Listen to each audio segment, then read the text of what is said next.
ચોક્કસ. ચાલો આ પ્રશ્નો અને તેના જવાબોને વિગતવાર સમજીએ. 1. નીચેનામાંથી શું ઉચ્ચ શિક્ષણના પ્રદાન માટે સૌથી ઓછું ઇચ્છનીય છે? જવાબ સી.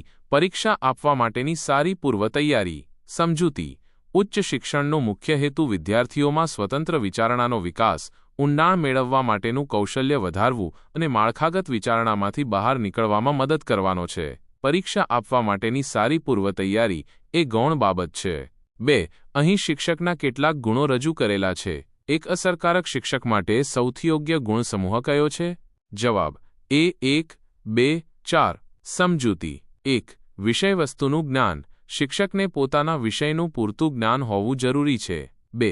અસરકારક મૌખિક પ્રત્યાયન. શિક્ષક પોતાના વિચારો અને જ્ઞાનને વિદ્યાર્થીઓ સુધી અસરકારક રીતે પહોંચાડી શકવા જોઈએ. 4. વિદ્યાર્થીઓના માનને પાત્ર બનવું. વિદ્યાર્થીઓ શિક્ષકને માન આપે તે જરૂરી છે, જેથી તેઓ શિક્ષક પાસેથી શીખવા માટે પ્રેરિત થાય. 3. ખુશનુમા હાજરી. ખુશનુમા હાજરી જરૂરી છે, પરંતુ તે અસરકારક શિક્ષક માટે સૌથી મહત્વપૂર્ણ ગુણ નથી. 5. સમાજના નેતાઓના માનને પાત્ર બનવું. સમાજના નેતાઓના માનને પાત્ર બનવું એ શિક્ષક માટે જરૂરી નથી, પરંતુ વિદ્યાર્થીઓનું માન મેળવવું જરૂરી છે. 3. વિદ્યાર્થીઓમાં સર્જનાત્મકતાનો વિકાસ કરવા માટે નીચેનામાંથી કઈ પ્રયુક્તિ વધારે યોગ્ય છે?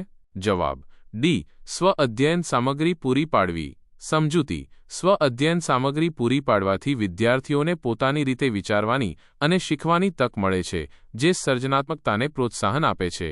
4. વર્ગખંડમાં અધ્યાપન દરમિયાન પરીક્ષણ કરવામાં આવે તેને કહે છે. જવાબ બી. વિકાસાત્મક પરીક્ષણ. સમજૂતી. વિકાસાત્મક પરીક્ષણ અધ્યાપન દરમિયાન વિદ્યાર્થીઓની પ્રગતિનું મૂલ્યાંકન કરે છે અને સુધારા માટે પ્રતિસાદ આપે છે. 5. નીચેનામાંથી શું વિદ્યાર્થીને અધિક શીખવવામાં મદદ કરે છે?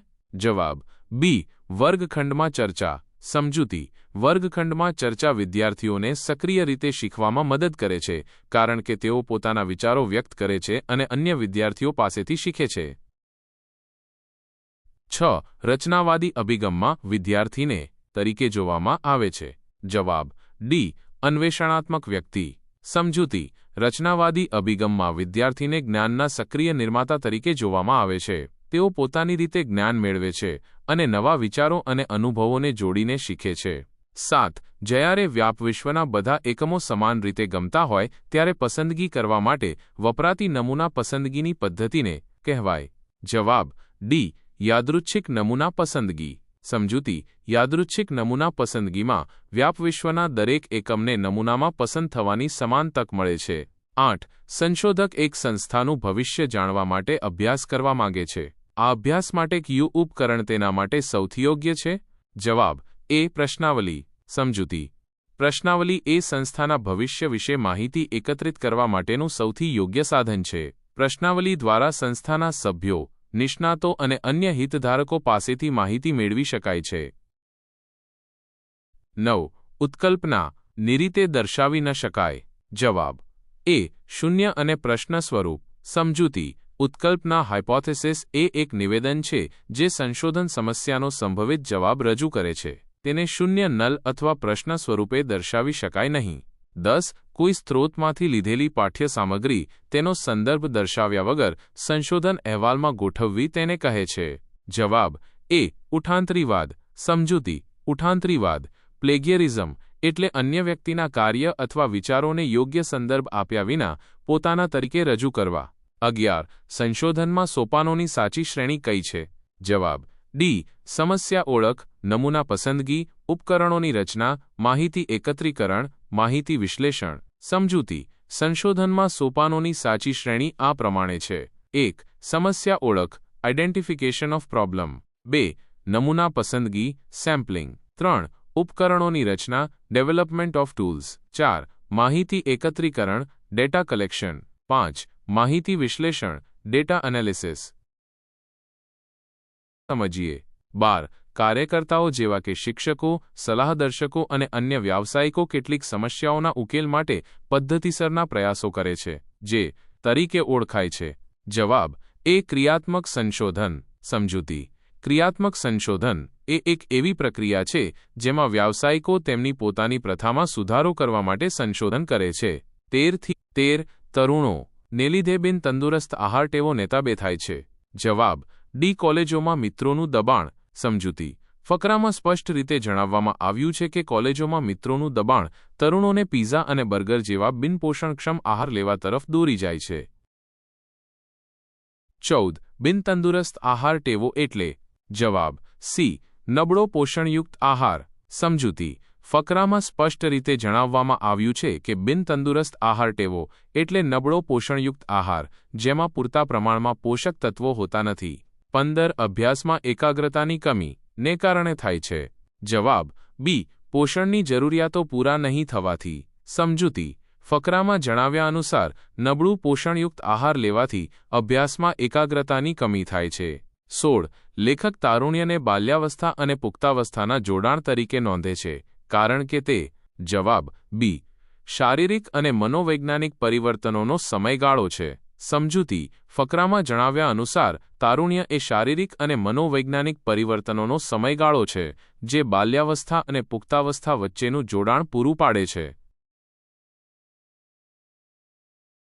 17. આહાર વર્તનોનો શો અર્થ થાય છે? જવાબ ડી. આહાર વિશે પસંદગીઓ કરવી. સમજૂતી. આહાર વર્તનો એટલે વ્યક્તિ ખોરાક વિશે કેવી પસંદગીઓ કરે છે જેમ કે તે શું ખાય છે, ક્યારે ખાય છે અને કેટલું ખાય છે. 18. લેખકના મત મુજબ તારુણ્યકાળની આહાર ટેવો પુખ્તાવસ્થામાં તંદુરસ્તીને કેવી રીતે અસર કરે છે? જવાબ બી. પુખ્તાવસ્થામાં નબળા સ્વાસ્થ્યના બીજ પ્રારંભિક તબક્કાના આહારથી વવાય છે. સમજૂતી. લેખક કહે છે કે તારુણ્યકાળમાં જે આહારની ટેવો કેળવાય છે તે પુખ્તાવસ્થામાં સ્વાસ્થ્યને અસર કરે છે. જો તારુણ્યકાળમાં સારી ટેવો કેળવાય તો પુખ્તાવસ્થામાં સારું સ્વાસ્થ્ય રહે છે અને જો ખરાબ ટેવો કેળવાય તો પુખ્તાવસ્થામાં ખરાબ સ્વાસ્થ્ય રહે છે. 19. પ્રત્યાયન દરમિયાન મોકલનાર સેન્ડર નીચેના કાર્યોમાંથી કયું કાર્ય કરે છે? જવાબ સી. સંકેતન. સમજૂતી. મોકલનાર સેન્ડર સંકેતન એન્કોડિંગની પ્રક્રિયા દ્વારા પોતાના વિચારો અને માહિતીને સંદેશમાં પરિવર્તિત કરે છે. 20. નીચે પ્રત્યાયનના ઘટકો આપ્યા છે તેમાંથી કયાનું સંયોજન વર્ગખંડ પ્રત્યાયનને સૌથી સારી રીતે ઝુકરે છે? જવાબ બી. આઈ અને આઈવી. સમજૂતી. આઈ વ્યક્તિથી જૂથ. શિક્ષક એક વ્યક્તિ તરીકે વર્ગખંડમાં જૂથને સંબોધે છે. આઈવી જૂથથી જૂથ. વિદ્યાર્થીઓ જૂથોમાં ચર્ચા અને પ્રવૃત્તિઓ કરે છે. 21. ઈ-મેલ દ્વારા સંવેદનશીલ સંદેશ મોકલતી વખતે શું કાળજી લેશો? જવાબ સી. સંદેશો સાંકેતિક સ્વરૂપે મોકલવો. સમજૂતી. સંવેદનશીલ માહિતીને સુરક્ષિત રાખવા માટે ઈ-મેલ દ્વારા મોકલવામાં આવે ત્યારે તેને એન્ક્રિપ્ટ કરવો જોઈએ. એન્ક્રિપ્શન માહિતીને કોડમાં ફેરવે છે જેને અધિકૃત વ્યક્તિ જ વાંચી શકે છે. 22. એક સંગઠનના મેનેજર તેના સહયોગીઓને સંદેશ મોકલે છે. આ કયા પ્રકારનું પ્રત્યાયન છે? જવાબ બી. અધોગામી. સમજૂતી. જ્યારે મેનેજર તેના સહયોગીઓને સંદેશ મોકલે છે ત્યારે તે અધોગામી પ્રત્યાયન ડાઉનવર્ડ કોમ્યુનિકેશન કહેવાય છે. આ પ્રકારના પ્રત્યાયનમાં માહિતી ઉચ્ચ સ્તરથી નીચલા સ્તર તરફ વહે છે. 23. કયા પ્રકારના પ્રત્યાયનમાં મોકલનાર શરીરના હલનચલન દ્વારા સંદેશ મોકલે છે? જવાબ સી. સાંકેતિક. સમજૂતી. સાંકેતિક પ્રત્યાયન જેસ્ચરલ કોમ્યુનિકેશનમાં મોકલનાર શરીરના હલનચલન, હાવભાવ અને મુદ્રાઓ દ્વારા સંદેશ મોકલે છે. 24. પ્રત્યાયનના તત્વોને શ્રેણીક્રમમાં ગોઠવો. જવાબ ડી. મોકલનાર, સંદેશ, મેળવનાર, પ્રતિપોષણ. સમજૂતી. પ્રત્યાયન પ્રક્રિયામાં મોકલનાર સેન્ડર સંદેશ મોકલે છે જે મેળવનાર રિસીવર સુધી પહોંચે છે. મેળવનાર સંદેશને સમજીને પ્રતિપોષણ ફીડબેક આપે છે. 25. જો 2 × 7 = 41, 4 × 3 = 21, 5 × 5 = 52 તો 3 × 6 બરાબર. જવાબ બી. 81. સમજૂતી. અહીં પ્રથમ અંકનો વર્ગ અને બીજો અંક ઉમેરવામાં આવે છે. 2 + 2 + 7 = 4 + 7 = 11, 41. 4 + 2 + 3 = 16 + 3 = 19, 21. 5 + 2 + 5 = 25 + 5 = 30, 52. 3 + 2 + 6 = 9 + 6 = 15, 81. 26. આપેલ શબ્દોને અર્થપૂર્ણ શ્રેણી બને તે રીતે ગોઠવો. જવાબ એ. 5 થી વધુ, 2 થી વધુ, 3 થી વધુ, 1 થી વધુ, 4. સમજૂતી. 5. અભ્યાસ. વ્યક્તિ પહેલા અભ્યાસ કરે છે. 2. નોકરી પછી નોકરી મેળવે છે. 3. આવક નોકરીમાંથી આવક થાય છે. 1. મોભો આવકથી સમાજમાં મોભો વધે છે. 4. ઠરીઠામ થવું, છેલ્લે જીવનમાં ઠરીઠામ થાય છે. 27. આપેલા બોક્સમાં યોગ્ય સંખ્યા મૂકી શ્રેણી પૂર્ણ કરો. 0, 2, 6, 12, અધોરેખિત અધોરેખિત અધોરેખિત અધોરેખિત 30. જવાબ બી 20. સમજૂતી. અહીં દરેક સંખ્યા વચ્ચેનો તફાવત 2, 4, 6, 8, 10 છે. તેથી 12 + 8 = 20. 28. જો એનઓટીને સાંકેતિક રૂપમાં 4,15,102 માં દર્શાવીએ તો એસઆરપીનું સાંકેતિક રૂપ શું થશે? જવાબ બી 1,91,816. સમજૂતી. અહીં દરેક અક્ષરને તેના સ્થાન મૂલ્ય મુજબ ગણવામાં આવે છે. n = 14, o = 15, t = 20. 29. જો 2 × 6 = 7, 4 × 2 = 27, 7 × 3 = 144 હોય તો 5 × 8 બરાબર. જવાબ ડી 144. સમજૂતી. અહીં પ્રથમ અંકનો વર્ગ અને બીજો અંક ઉમેરવામાં આવે છે. 2 + 2 + 6 = 4 + 6 = 10 7. 4 + 2 + 2 = 16 + 2 = 18 27. 7 + 2 + 3 = 49 + 3 = 52 144. 5 + 2 + 8 = 25 + 8 = 33 144. 30. ખાલી જગ્યાના સ્થાને સાચી સંખ્યા મૂકી શ્રેણી પૂર્ણ કરો. 0, 2, 12, અધોરેખિત અધોરેખિત અધોરેખિત અધોરેખિત NC. જવાબ ડી 36. સમજૂતી. અહીં દરેક સંખ્યા વચ્ચેનો તફાવત 2, 10, 24, 44 છે. આ તફાવતમાં 8, 14, 20નો તફાવત છે. તેથી 24 + 12 = 36. 31. પ્રશ્નાર્થના સ્થાને યોગ્ય સંખ્યા મૂકી શ્રેણી પૂર્ણ કરો. A4, F9, M20. જવાબ C16. સમજૂતી. અહીં અક્ષરના સ્થાન મૂલ્યમાં 5 ઉમેરવામાં આવે છે અને વર્ગ કરવામાં આવે છે. A = 1, F = 6, M = 13, Q = 17. 32. યોગ્ય અંગ્રેજી મૂળાક્ષર મૂકી શ્રેણી પૂર્ણ કરો. જેમ C, H, M. અધોરેખિત અધોરેખિત અધોરેખિત અધોરેખિત W. જવાબ BR. સમજૂતી. અહીં દરેક અક્ષરમાં 5 ઉમેરવામાં આવે છે. C = 3, H = 8, M = 13, R = 18, W = 23. 33. જો તે અભ્યાસક્રમમાં દાખલ થયેલ ઉમેદવારોની ચઢતા ક્રમની સંખ્યાની શ્રેણી શું થશે? જવાબ C 40, 60, NC 100, 120. સમજૂતી. C 1 થી 400 15% = 60. C 2 થી 410% = 40. C 3 થી 425% = 100. C 4 થી 430% = 120. C 5 થી 420% = NC. ચઢતા ક્રમમાં 40, 60, NC 100, 120. અભ્યાસક્રમ C3માં દાખલ થયેલ ઉમેદવારોની સંખ્યા અને અભ્યાસક્રમ C5માં દાખલ થયેલ ઉમેદવારોની સંખ્યાનો ગુણોત્તર. જવાબ બી 5 થી 4. સમજૂતી. C3માં ઉમેદવારોની સંખ્યા 100. C5માં ઉમેદવારોની સંખ્યા NC. ગુણોત્તર 100 / NC = 5/4 = 5 થી 4. 35. અભ્યાસક્રમ C પહેલી C5ના ક્રમ પ્રમાણે દાખલ થયેલ ઉમેદવારોની સંખ્યાની શ્રેણી.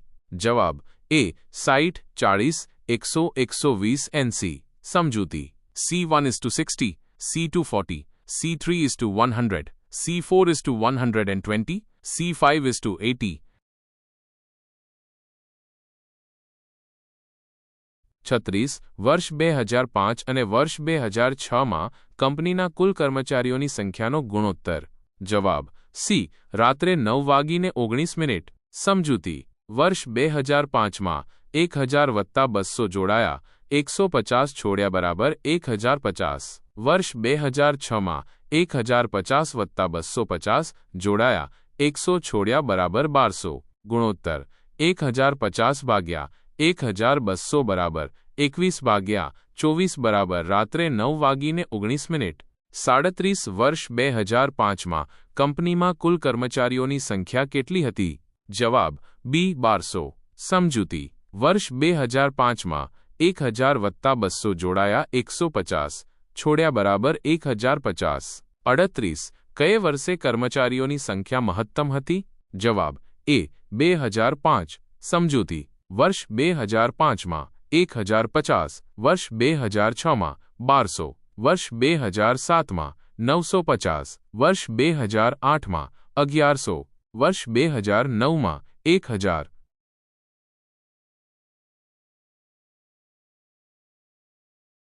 કઈ આકૃતિ દૂધ એમ, ખાંડ એસ, ચા ટી અને કોફી એફ વચ્ચેના શક્ય તમામ સંબંધો દર્શાવે છે? જવાબ એ સમજૂતી દૂધ એમ, ખાંડ એસ, ચા ટી અને કોફી એફ અલગ અલગ ઘટકો છે. દરેક ઘટક એકબીજા સાથે સંબંધ ધરાવે છે. આકૃતિ એમાં ચારેય વર્તુળો એકબીજાને છેદે છે, જે દર્શાવે છે કે દરેક ઘટક એકબીજા સાથે સંબંધ ધરાવે છે. આકૃતિ બીમાં દૂધ અને ચા તેમજ ખાંડ અને કોફી એકબીજા સાથે સંબંધ ધરાવે છે, જે ખોટું છે. આકૃતિ સીમાં બધા ઘટકો એકબીજામાં સમાયેલા છે, જે ખોટું છે. આકૃતિ ડીમાં ચા અને કોફી એકબીજામાં સમાયેલા છે, જે ખોટું છે. 40 આ ત્રણ હકીકતોને આધારે શું અનુમાન તારવી શકાય? જવાબ સી ફક્ત 2 સમજૂતી આઈ રોહિત પાસે 4 દ્વિચક્રી વાહનો છે. 2 દ્વિચક્રી વાહનો કાળા રંગના છે. આઈ એક દ્વિચક્રી વાહન સાયકલ છે. આ માહિતી પરથી આપણે માત્ર એટલું જ અનુમાન લગાવી શકીએ કે રોહિત પાસે 3 સ્કૂટર છે. આપણે એવું અનુમાન લગાવી શકીએ નહીં કે રોહિત પાસે કાળા રંગની સાયકલ છે અથવા તેને કાળો રંગ પસંદ નથી. 41 પ્રશ્નાર્થના સ્થાને કઈ સંખ્યા આવશે? જવાબ એ 13 સમજૂતી અહીં દરેક ચતુષ્કોણમાં સામસામેની સંખ્યાઓનો સરવાળો સમાન છે.